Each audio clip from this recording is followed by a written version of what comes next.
মেয়েদের ফুটবলে এই জায়গাটা আমরা একটুখানি ভুলে গেলেই মানে ভালো, কারণ হচ্ছে এখন পর্যন্ত মাঠের খেলায় আমি কিন্তু দেখিনি যে ফিজিক্যাল গ্রোথে কোনো খুব যে বেশি একটা প্রবলেম হচ্ছে তা না। তারা কিন্তু সমানভাবেই তারা কিন্তু টক্কর দিচ্ছে যেই দলের সাথেই খেলে না কেন। এগুলা অনেক ক্ষেত্রে অস্ট্রেলিয়ার সাথে বা এই ধরনের দলের সাথে খেললে অনেক সময় বড় ধরনের সমস্যা হয় খুব বেশি, কিন্তু উত্তর কোরিয়ার মতো দলের সাথে কিন্তু ওই সমস্যাটা খুব বেশি হওয়ার কথা না বা সুযোগ নেই, বরং কিছুটা অ্যাডভান্টেজ আমরা পেতে পারি। কারণ আমরা যখন এয়ারে খেলি অভ্যস্ত, আমরা লং পাসে খেলে অভ্যস্ত, আমাদের দূরপাল্লার শটে গোল দিতে আমাদের মানে ঋতুপর্ণা থেকে শুরু করে রিপা যদি থাকে মাঠে, ওরা কিন্তু দূরপাল্লার শটে গোল দেয়। এবং আমরা লাস্ট ম্যাচে কিছু কিছু ক্ষেত্রে এগুলো হয়তো তাড়াহুড়া করার কারণে হয়েছে, কিন্তু অনেকগুলো অ্যাটেম্প কিন্তু অনেক দূর থেকে বেশ কয়েকটা ছিল, যদিও শটগুলো হয়তো আমরা অন টার্গেটে করতে পারি নাই।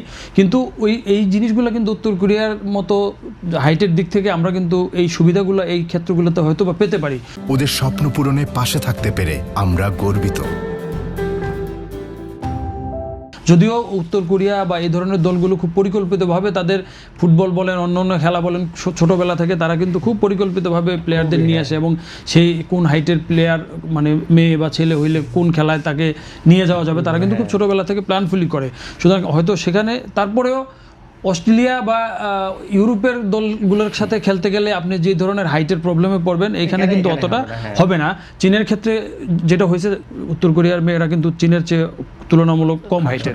তো সুতরাং এই জায়গায় কিন্তু আমি যে জায়গাটা ভয় পাচ্ছি বেশি, যে ওই যে একটা জিনিস আপনি যেটা বলেছেন প্রথমত হচ্ছে যে তারা কিন্তু খুব ফাস্ট খেলে, মানে পজিশনিং দেখবেন যে বল পজিশন মুহূর্তের মধ্যে তারা কিন্তু পজিশন নিয়ে ফেলতে পারতেছে। আর যে পাসিং ফুটবলটা এটা চীনের চেয়ে ওরা বেটার। এই জায়গাটা কতটা সামাল দিতে পারে আমাদের মেয়েরা, মিডফিল্ডের কতটা খেলাটা ধরে রাখতে পারে, এটার উপর কিন্তু অনেক কিছু নির্ভর করছে। সেক্ষেত্রে আমি বারবার যেটা বলবো যে নিশ্চয়ই কোচের সেই স্ট্র্যাটেজিটা থাকবে যে বল পজিশনটা যেমন চীনের বিপক্ষে, চীনের মতো দলের বিপক্ষে আপনি 41 কিন্তু 41ই তো না আমাদের বল পজিশন ছিল 41। তো সুতরাং এটা তো অনেক ভালো। এইরকম যদি পজিশনিংটা আপনি যদি প্রতিপক্ষের পায়ে যদি 60-65% টাইম যদি তার পায়ে বল থাকে তো আপনি কিন্তু এলোমেলো হয়ে যাবেন মুহূর্তে, আপনি কিন্তু নিজের পরিকল্পনা মতো তখন আর খেলতে পারবেন না। কিন্তু আপনি যখন বলটা ধরে রাখতে পারবেন নিজের কাছে, তখন আপনার প্ল্যানের অনুযায়ী প্রতিপক্ষ তখন কিন্তু আপনার প্ল্যানের কাছে বন্দী হয়ে যাবে।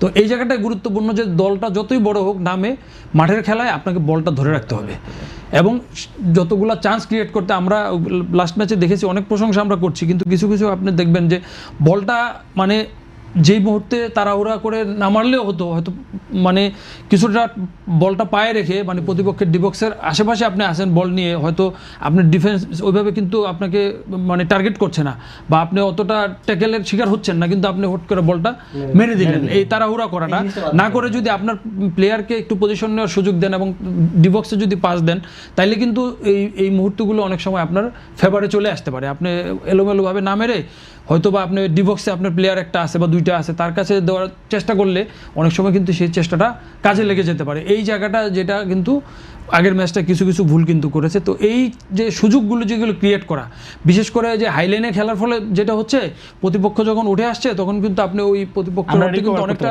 গ্যাপ পাচ্ছেন। এই যে ঋতুপর্ণা অনেক সময় এই যে শটটা করলো আর কি, এটা কিন্তু সে কিন্তু রান করে তাদেরকে বিট করে কিন্তু আগে গেছিল। তো এই সুযোগগুলো কিন্তু আপনার কাছে আসবে এবং এই সুযোগগুলো কিন্তু আপনাকে কাজে লাগাতে হবে। মানে যত কম সুযোগ পেয়ে যত বেশি কাজে লাগাইতে পারেন সেটার উপরে কিন্তু এই ধরনের ম্যাচে আপনার ফলাফলটা অনেক কিছু নির্ভর করে।